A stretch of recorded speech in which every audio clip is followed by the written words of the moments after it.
Subscribe करें अपना मिलावट बनी चैनल को और साथ बेल के बटन को भी दबाएं ताकि हर आने वाले वीडियो की नोटिफिकेशन आपको बर वक्त मिल सके। जलपरी क्या है? उमूमन जलपरी के बारे में लोग कहा करते हैं कि जलपरी कौन सी किस्म है या इसकी अक़साम क्या है, या जलपरी को ताबीर हो सकती है। तो आज इंशाअल्लाह ताला जलपरी के मतलब बात करूँगा। एक होता है परी, एक होता है जलपरी। मैंने एक बात की थी कई पुरानी कोही काफ के पहाड़ों के बारे में, और जिस तरह काफ वल कुरानिल मजीद भी एक अमल बताया था, उसमें भी ये बात की थी कि कोही काफ पे। लेकिन जलपरी का ताल्लुक फिर समंदर से होता है। जिस तरह जन्नात की किस्म समंदर में रहा करती हैं, तो इसी तरह जलपरी भी समंदर की तहों में रहती है, या उन समंदरों की उन वादियों में रहती है, या चश्मों की उन वादियों में रहती है जो कि होते हैं। मिसाल के तौर पे सवात एक इलाका है जिसमें खैबर पख्तूनख्वा में सवात एक इलाका है जिसमें बहुत सारे से दरियाएँ हैं।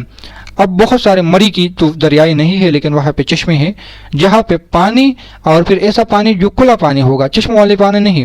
समंदर, कराची के समंदर की बात कर लें, और कितने लोगों ने कहा कि कराची के समंदर में जलपरी सामने आई है, या कराची के समंदर में जलपरी को लोगों ने देखा है। जलपरी की ये तस्वीर है, कराची के समंदर से मिल गई है। जलपरी असल में उन किस्म को कहते हैं जो समंदर के नीचे रहती है। उमूमन यही लोगों का दावा है, यही आमिलीन का दावा है कि जलपरी को अगर आपने देखना है तो फिर समंदर के पास अमल कर लेना है, पानी के साथ अमल कर लेना है, इससे आपको जलपरी मिल सकती है। जलपरी के कोई पर नहीं होते, ये भी क्योंकि हमने जो तस्वीरों में देखा है तो उनको उसके लिए भी कि उनके पीछे यानी दुम एक पिश की तरह होती है, और इस पर कई सारे फिल्में भी बनी हैं। इनका हम इसलिए नज़रअंदाज नहीं कर सकते कि जिनका ताल्लुक़ इन मखलूक से होता है वो इसका अक्स बयान कर लेते हैं। अब मैंने हाजरात का एक अक्स कई वीडियो में बयान किया था, यहाँ बयान नहीं करूँगा, मौजूद जलपरी के हैं। तो मैंने एक अक्स बयान किया था जलपरी का, हाजरात का, एक मुवक्किलात का मैंने एक अक्स बयान किया था। तो जिन हजरात ने जलपरी या परियों से ताल्लुक़ रखती है वो इनका एक अक्स बयान कर लेते, फिर उस अक्स पे बात होती है कि ये इस तरह होती है, इस तरह होती है। तो ये मौजू है कि जलपरी उन ताकत को या उस चीज़ को कहते हैं जो समंदर के नीचे रखते हैं, और इसको अगर काबू कर लेना है या जलपरी को देखना है तो फिर आपको उनके पास जाकर अमल करना होगा। जिस तरह बाज़ लोग कहते हैं जिन्नात को काबू करने के लिए कहा अमल करें, और मैंने एक वीडियो भी बनाई थी कि जिन्नात को देखने के लिए फिर वीरानों का रुख कर लें।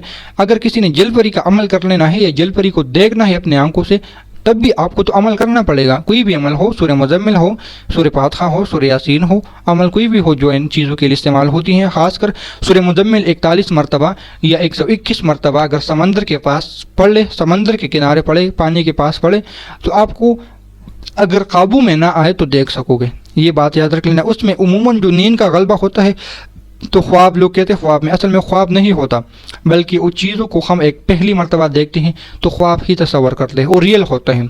जिस तरह हम किसी चीज़ को देख लेते हैं, अजनबी चीज़ को, तो कहते हैं हाय मैं कोई ख्वाब तो नहीं देख रहा। अपने आप को कभी कभार काट भी लेते हैं कि मैं ख्वाब तो नहीं देख सकता।